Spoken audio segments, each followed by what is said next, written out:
All right, here we are with another weekly podcast installment playing the numbers game. Let's play some numbers. And we're live! Okay. Let's do it. Let's just get it on. All right. Announcements. There are no announcements. Inquiries. I have one inquiry. Someone sent me about Sydney Sweeney. Let's read it. Let's turn on the webcam first and then we read it. Okay. From MSN's Jasmine Tolliver. This is the exact article they sent to me. The exact article.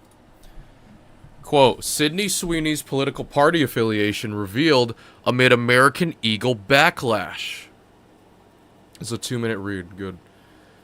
Sydney Sweeney's political affiliation has been revealed amid backlash over her controversial American Eagle campaign. Controversial American Eagle campaign.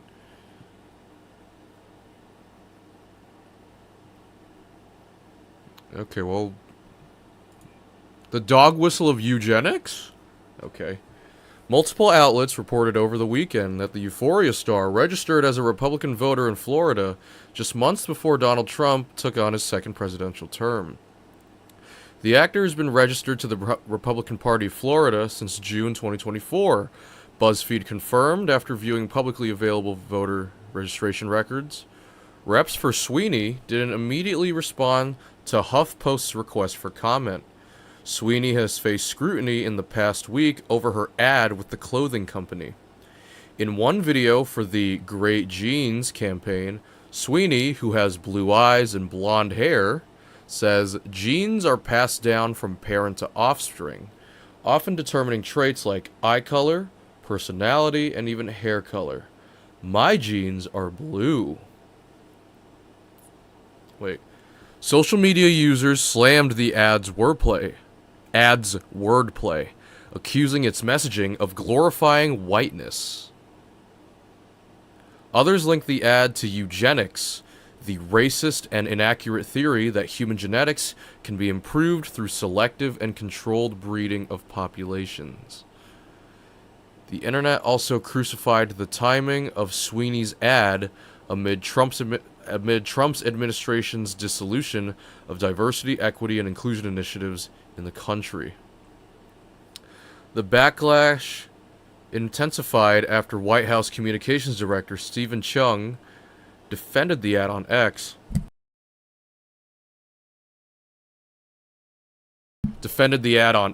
Formerly Twitter. Cancel culture run amok, Chung wrote in a July 29th tweet, alongside a screenshot of MSNBC op-ed titled, Sydney Sweeney's ad shows an unbridled cultural shift towards whiteness. I'm also practicing reading skills too, because I lose that over time. Chung added, this warped, moronic, and dense liberal thinking is a big reason why Americans voted the way they did in 2024. They're tired of this. You can read between the lines.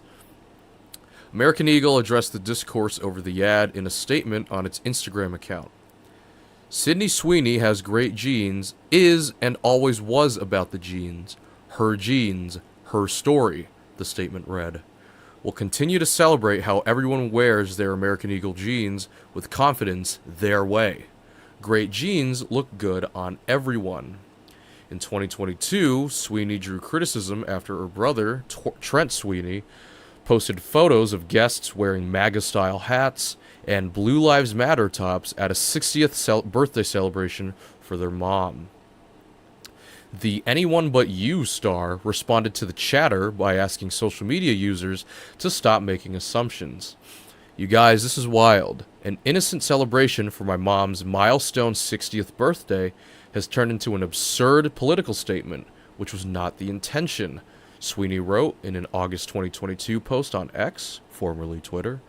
Please stop making assumptions. Oh, that's it. I thought this was AOC.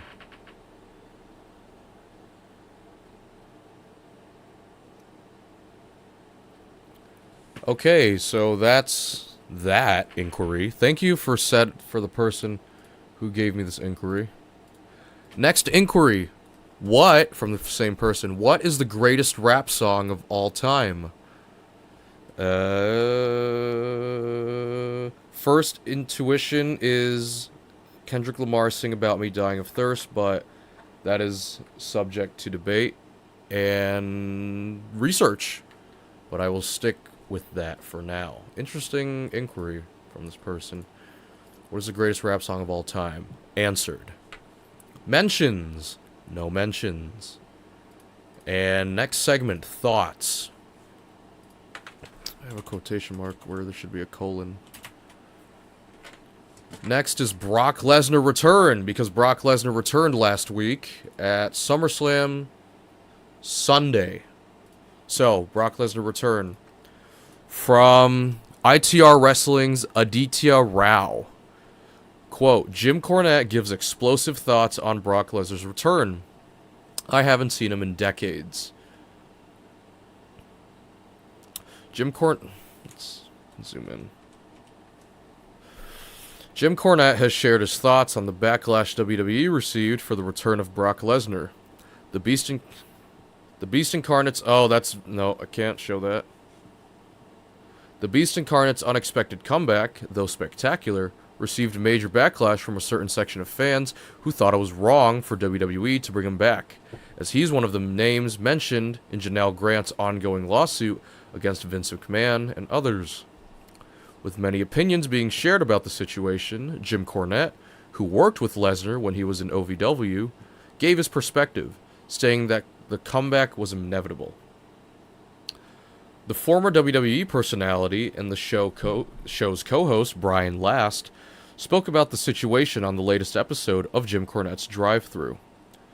During the conversation, Cornette claimed that the former WWE Universal Champion's comeback to WWE was inevitable by highlighting that Triple H was recently in the White House with Donald Trump, who has had troubles with the law in the past, so it was safe to assume the promotion didn't have a problem with Lesnar. Cornette continued, saying that he would defend Lesnar as the Beast didn't do anything illegal. He added that he thought Brock Lesnar might have just been humoring Vince McMahon. Do I read this? Cornette, I didn't remember. I don't know if Brock, that unpasteurized cow milk. I'm sure he can get drunk. I'm sure he can. I don't know whether he, but the point being, first of all, let's say this. They just had the chief content officer, Triple H, standing in the White House next to the most reprehensible, repugnant, slimiest human being on the face of the planet. That's a 34-time convicted felon and an adjudicated abuser. And everybody knows what all of his many faults are. So they don't care. Number one, they don't. And number two, not that I'm a fan of Brock Lesnar as a person. I'm a fan of him as a box office attraction and as one of the biggest stars in the business. But as a person, I'm sure I haven't seen him in decades. I'm sure he's just as Trumpy as the rest of them. So, I could give a... But I will defend him in that no, he's not been accused of doing anything wrong in terms of illegality besides humoring his weirdo boss, Vince McMahon, and asking for a tape. And I'll take asking for a tape over 34 convicted felonies anytime.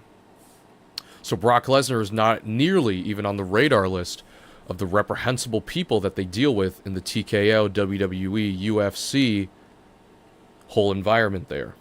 When Brian Last pointed out that fans were not upset about the return, they were upset as the Conqueror was brought back to the fold when the case was ongoing. Cornette responded, well, yeah, and it's going to be ongoing for years of what the does. That's the thing. In my estimation, Brock was humoring his weirdo boss because we haven't heard any text from Brock. We haven't said we. You don't hear from Brock. It's as if Brock would rather be on his farm in Saskatoon or wherever with Sable and his cows and pigs and horses or whatever. You don't hear about Brock jetting off to Monaco and going to Epstein's Island and spending nights partying in Las Vegas and being out with Conor McGregor. He's a throwback to the caveman. He lives in the woods. So I'm sure, yes, with Vince, you heard Vince's texts. We heard all of those descriptions. I'm sure Vince is there. Oh yeah, Brock. She'll do anything. And well, have her send me a tape. He's humoring the old fart. John Laurinaitis. I can buy as being enough of a toady and a sycophant and a stooge that he'll jump in with both feet in Vince's various proclivities. But I am trying to imagine Brock being on the scene when Vince's 80-year-old, I don't think I've ever heard that swear before, but whatever, would come out. I ain't getting that picture. When last reiterated that the accusation was that Brock agreed to Vince's offer, Cornette defended Lesnar by saying the former WWE Universal Champion ended up not going ahead with it. And for Lesnar, the priority was securing the $5 million a match payout. And McMahon's offer didn't mean much to him, stating again that it was likely that Lesnar was just humoring his former boss. He added that should Lesnar's wife, Sable, had reported that the Beast Incarnate was making trips to New York without reason, then there would be suspicions. Yes. But the point is, the road was closed for traffic. Brock actually didn't take that road. He didn't go down that Hershey Highway. Vince, rightfully enough, is accused of trying to traffic her. But Brock Lesnar didn't hop on board the train here, so he didn't do anything. And they've said he didn't do anything. So my point is, I think they're all... But you can't just say we're not going to use Brock Lesnar forever because the creepy guy that you used to own this company said, hey Brock, you want to... Her? Sure, Vince. Yeah. And $5 million a match, and I'll... Her. But I want the $5 million a match more. It wasn't like that was going to make a significant difference in Brock's mind, whether he was going to re-up his contract or not. It was Vince's kinks that it was more important to Vince than it was to Brock for sake. I don't. Now, if Sable had suddenly reported that Brock was making multiple trips to the New York metropolitan area for no apparent good reason, then we'd have reason to believe something was going on. But no, I'm sorry. You can hear Jim Cornette's comments in the video below, beginning at the 15:10 mark.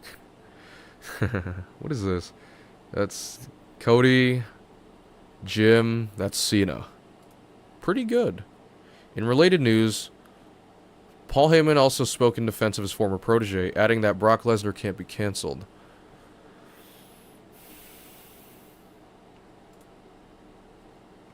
Did he already?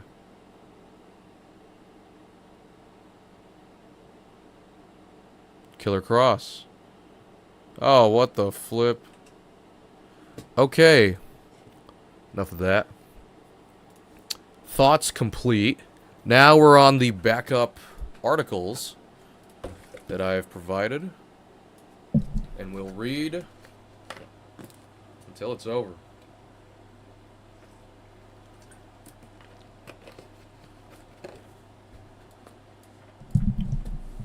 Alright. From Pew Research Center's Hannah Bates and Jen Hatfield. A look at women's colleges in the U.S. The number of women's colleges in the United States has declined since the mid-20th century, a result of many becoming coeducational, merging with other institutions, or simply closing their doors. While there were once over 200 women's colleges in the U.S., there were just 31 as of fall 2022, according to the National Center for Education Studies. This trend isn't limited to women's colleges. An increasing number of colleges and universities have closed in the last decade. But falling enrollment at women's colleges, even as more women than men are now college graduates, has renewed questions about the value of these institutions and who should be allowed to attend. Here are answers to some key questions about women's colleges, including how they admit students and how enrollment has changed in recent years. What are women's colleges?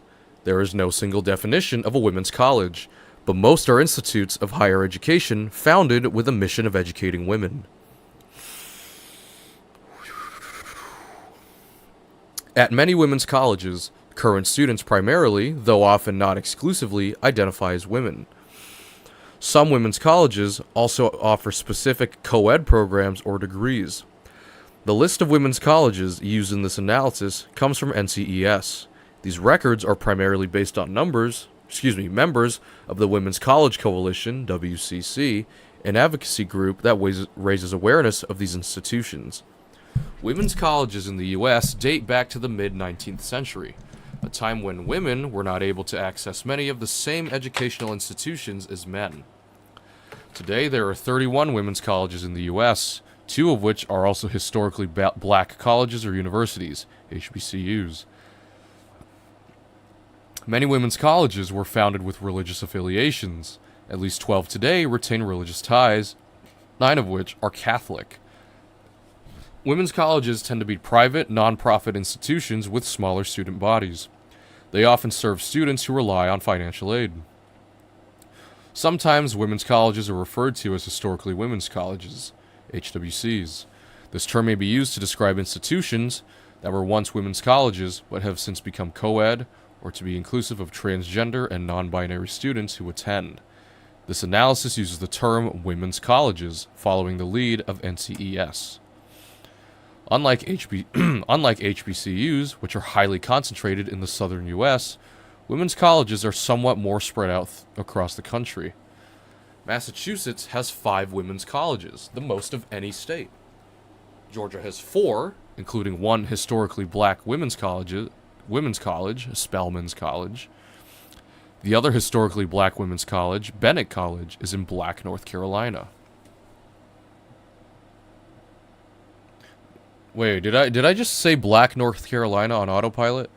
Is in North Carolina. Oops.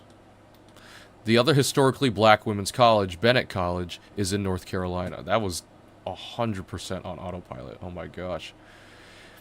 Admissions policies at women's colleges differ depending on whether the institution is private or public. Nearly all women's colleges are private and can legally restrict admissions based on gender.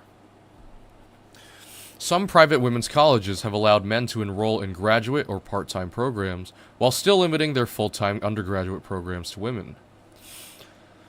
Texas Women's University, TWU, is the only public women's college. Public institutions cannot reject qualified men on the basis of gender.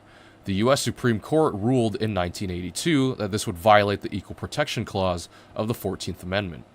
However, men made up just 12% of TWU's total student body in fall 2022.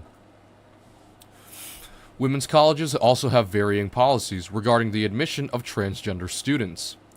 Some women's colleges deny admission to trans women. Others have expanded their admissions policies to include anyone who identifies as a woman, as non-binary, or as transgender. Most of the current women's colleges had relatively small student bodies in fall 2022. 94% had fewer than 5,000 undergraduate and graduate students. Since 1998, there has been a 40% decline in enrollment at women's colleges, from about 112,500 students to about 67,300 by 2022. By comparison, enrollment at all colleges and at all private nonprofit colleges has risen over this time span by 28% and 37% respectively. More recently, overall college enrollment has declined, falling 10% between 2012 and 2022. The drop in enrollment at women's colleges was even steeper, 18% over the same period. Not all women's colleges have felt this drop in enrollment equally, and some schools have even seen an increase in enrollment and applications.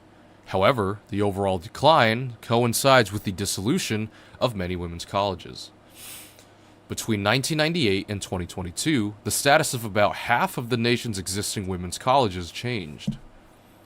4 permanently closed their doors. 1 merged with another institution. Mills College was purchased by Northeastern University in 2022. I didn't have to say that. Another 28 became co-ed, including 2 that went on to close after 2022, and one that has announced plans to merge with a larger institution. NCES also categorized Carlow College, Marymount Manhattan College, and Mississippi University for Women as women's colleges in 1998, but not 2022. But since additional research suggests the institutions became co-ed before 1998, they are excluded from the categories listed above. Though colleges may close for a variety of reasons, enrollment has a major impact on these institutions' financial health. This is especially true for smaller colleges, which women's colleges often are. Okay, we read that. I'm probably going to forget, as with most of the articles I read on this podcast, I will forget 99% of it at any given moment, but if you bring it up to me, it'll probably jog my memory. So, this next article is the NPR article. From NPR's Andrea Hsu. Factories from GE to Kraft Heinz lose immigrant workers, stressing those who remain. Louisville, Kentucky. Jalen Carpenter was stressed. 4 people on her team of 26 at GE Appliances had learned that their immigration status had changed. Under former President Biden, they'd been allowed to stay and work in the U.S. for 2 years, protected by a program set up to help people fleeing humanitarian crises back home. But the Trump administration abruptly canceled that program, revoking their legal status and their authorization. Did I make this part of the podcast playlist? Yeah. Revoking their legal status and their authorization to work. Carpenter fielded call after call from her panicked coworkers. They were calling me, asking me if they're on the run. Does this mean I'm getting deported today? She recalls them asking. As a team leader on a washing machine line and a union shop steward for IUE CWA Local 83761, Carpenter was used to fielding all kinds of questions at work. But she wasn't prepared for this. Her coworkers were desperate for answers. Carpenter had none. That tore her down, she says.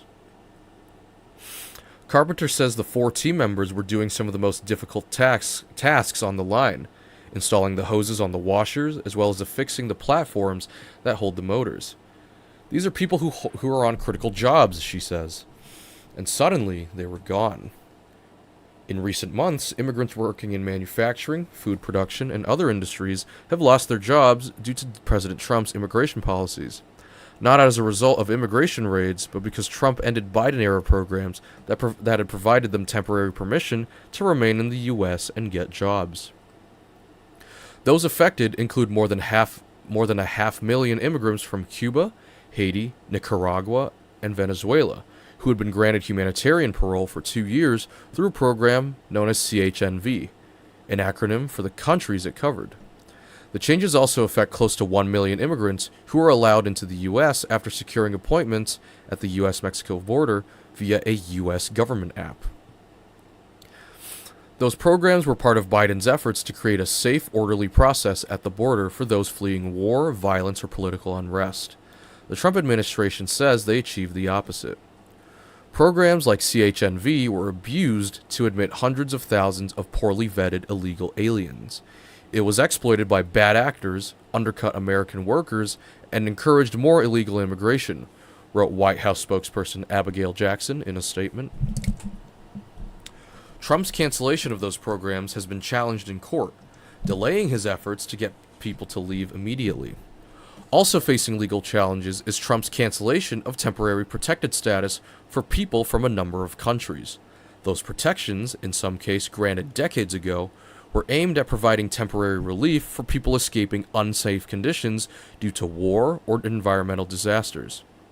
The Trump administration argues that those conditions have long passed, despite ongoing violence and instability in some places.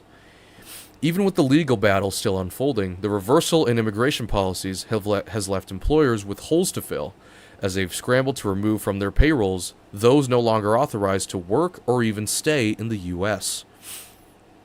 This is a new area for us. We've certainly consulted with other people just to understand. What does this mean? How are we supposed to do this? Says Julie Wood, head of corporate communications for GE Appliances. To date, Wood says the company has seen 148 employees lose their eligibility to work.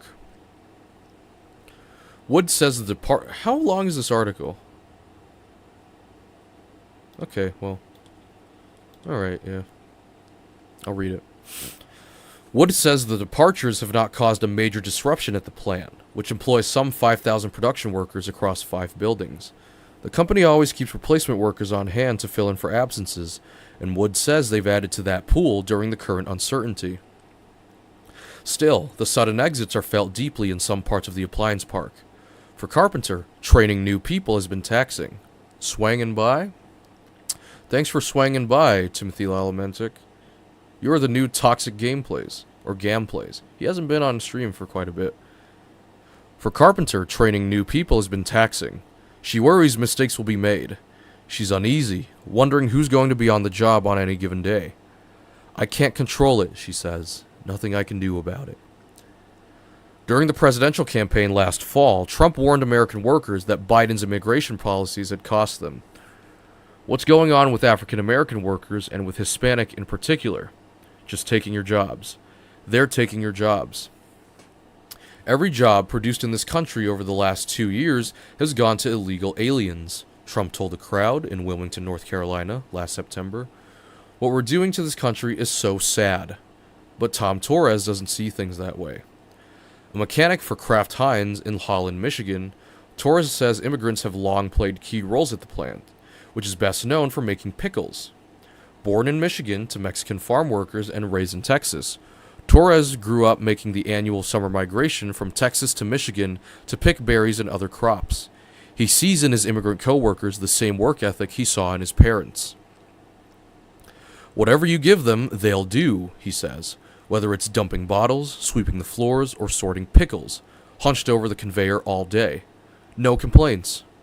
Under Trump, some of Torres' co-workers are now gone, stripped of their authorization to work. Kraft Heinz says 6 employees have been affected by Trump's immigration policies.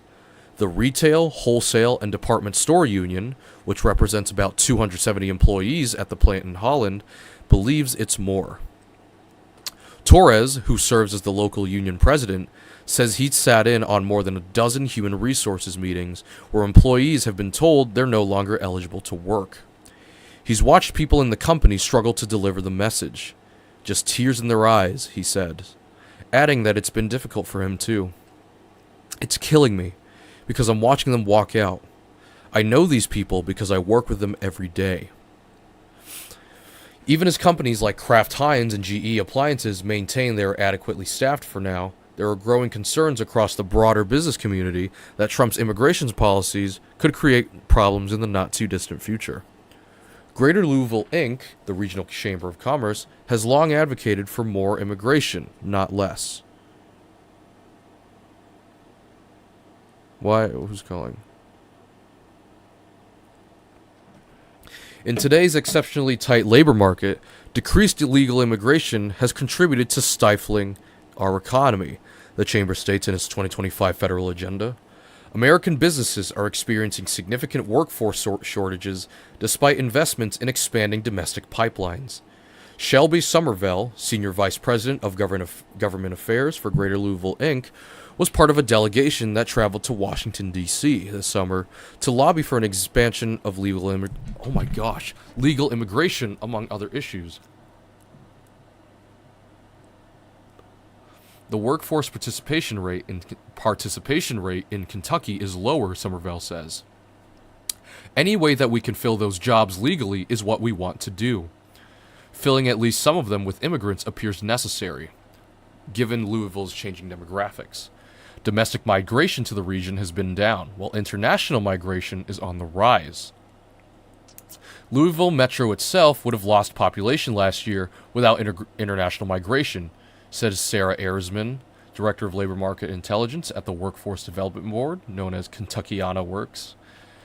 She notes that some 10,000 Cubans and Haitians settled in the area in the last fiscal year alone. So it's definitely an important part of the city's population growth. and as a result, its workforce, she says. Arisman says manufacture... Am I saying that right? I've rarely seen a surname like that.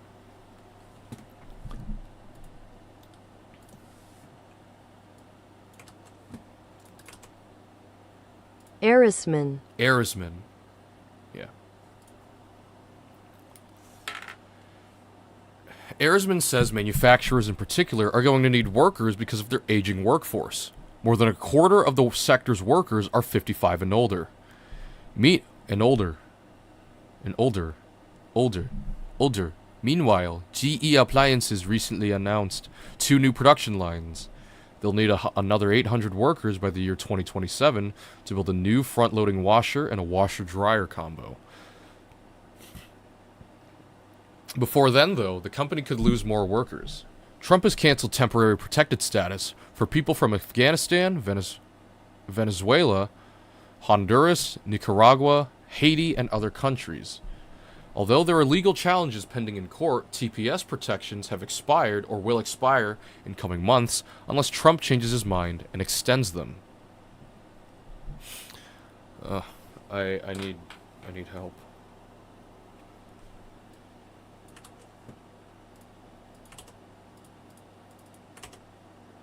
Michelle Ainge Lucas. Michelle Ainge Lucas, who builds refrigerators for GE Appliances, says the current February 3rd expiration date for TPS for Haitians will leave big gaps at the plant, given how many Haitians work there.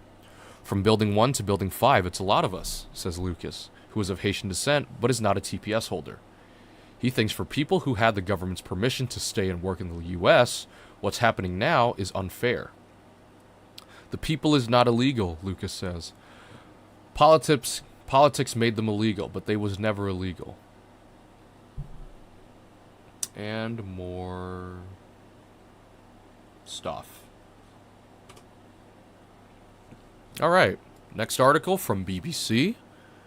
How much time do we have in here? 32 minutes? I mean, if it ends early, it ends early. Next, BBC's Nardine Saad. I'm sorry. From BBC's Nardine Saad, Ghislaine Maxwell Court, materials to stay secret, judge rules. A U.S. judge has ruled grand jury materials in Ghislaine Maxwell's trafficking case will remain sealed, saying that making them public would not reveal new information of any consequence. The Justice Department had asked Judge Paul Engelmayer to unseal the documents in an effort to assuage anger among President Donald Trump supporters over the decision not to release all federal files on Maxwell's associate, deceased offender Jeffrey Epstein. Maxwell, currently serving a 20-year prison sentence for crimes tied to Epstein, opposed unsealing the materials. The judge wrote it was important to protect the secrecy of grand juries, who decide whether to indict people accused of crimes. There are special circumstances where that secrecy is broken, Judge Engelmayer wrote in his 31-page decision. But he wrote that applying the exception casually or promiscuously, as the government's motion to unseal the summary witness grand jury testimony here invites, would hurt the grand jury system.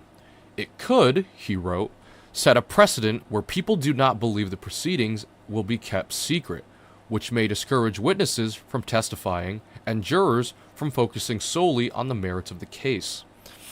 He dismissed the government's argument that much of the information given to the grand jury was made public during her trial, although he agreed that a member of the public familiar with the Maxwell trial record who reviewed the grand jury materials would thus learn next to nothing new. The materials do not identify any person other than Epstein and Maxwell as having had contact with a minor, and do not discuss or identify any client of Epstein's or Maxwell's, he wrote.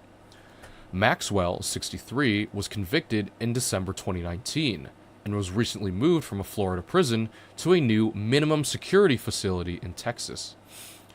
Last week, one of her accusers said outside the court in New York said that she should stay in prison for the rest of her life.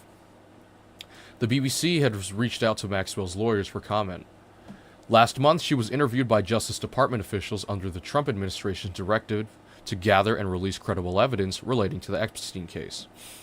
On the campaign trail, Trump pledged to release what are known as the Epstein files. I'm breathing. But this summer, the Justice Department and FBI said they had concluded that Epstein did not keep a client list and that the Justice Department would not be making additional files public.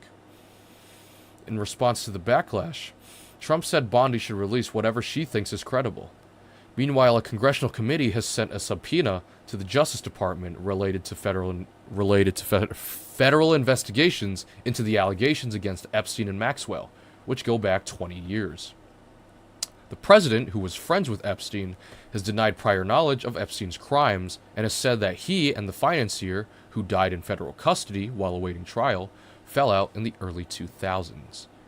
And hazy skies seen over U.S. cities as wildfires rage in Canada.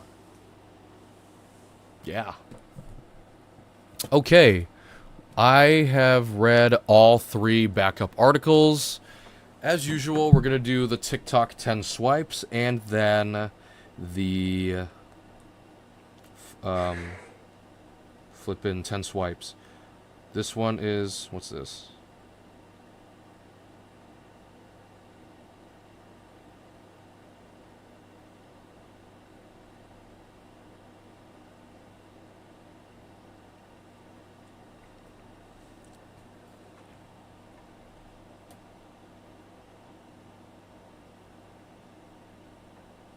Hold on, I'm answering a DM. This is purely a whatever account.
What the flip? Hold on. Oh my gosh. Alright, 1.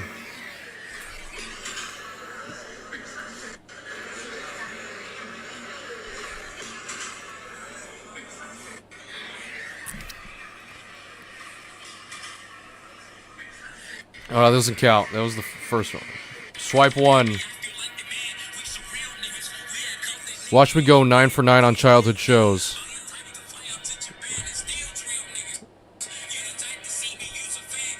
Okay.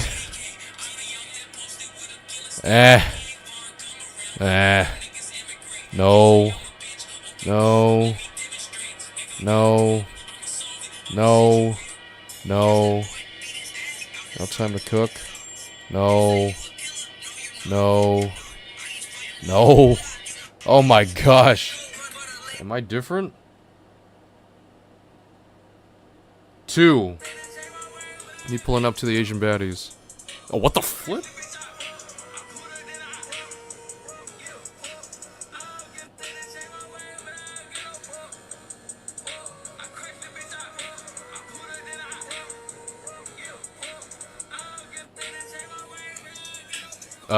Number 2. Number 3. People who go silent when something upsets or hurts them are often experiencing a coping mechanism called emotional withdrawal. It's not that they have nothing to say, it's that their system learned silence is safer than being misunderstood. Instead of expressing anger or frustration outwardly, they internalize it. They hold full conversations in their head, explaining exactly how they feel with perfect clarity. But when it's time to speak, the words don't come out. So they stay quiet instead. Number 4.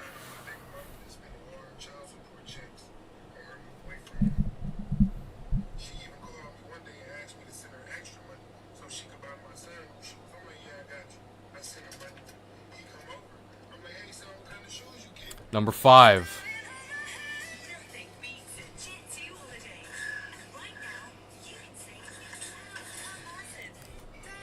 Number 6.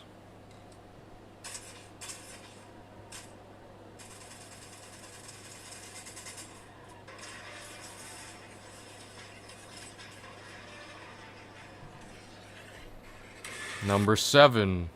Nope. It's no. Number 7 doesn't count. Alright, am I missing any comments? No. When an ostrich sticks Number its 7. head in your ass, you might think it's a defense method to hide from predators. But in reality, it's probably just making a simple check for its Clash of Clansville. When an ostrich sticks its head in your ass, Number 8. No, I'm not going on TikTok live anytime soon.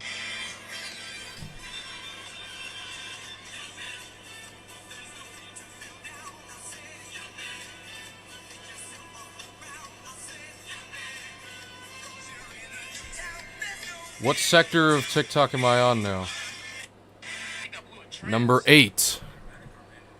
6'2", blonde, acrylic nails, big knee, nice beard. Oh, I know I said I wouldn't do it. I'll eat ice cream again. Yo, big eyes. Number 9.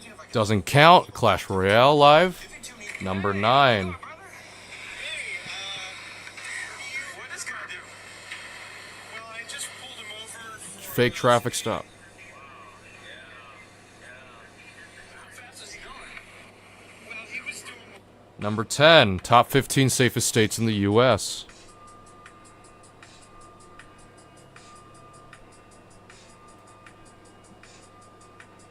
This is biased towards... I flippin' knew it.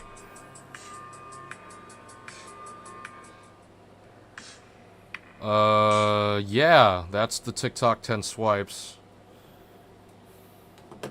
That's the culture. Next, we're gonna pull up... Wait, notepad. Notepad. We're gonna do the requisite freestyle again. Okay. Brock Lesnar returned to WWE. Janelle Grant probably not happy with me.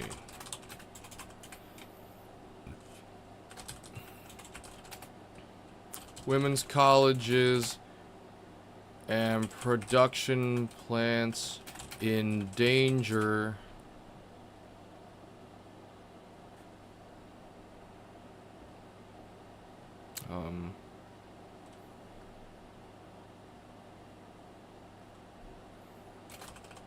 I need a favor. That's it. That's today's episode. Thanks for watching. See you next time. Goodbye.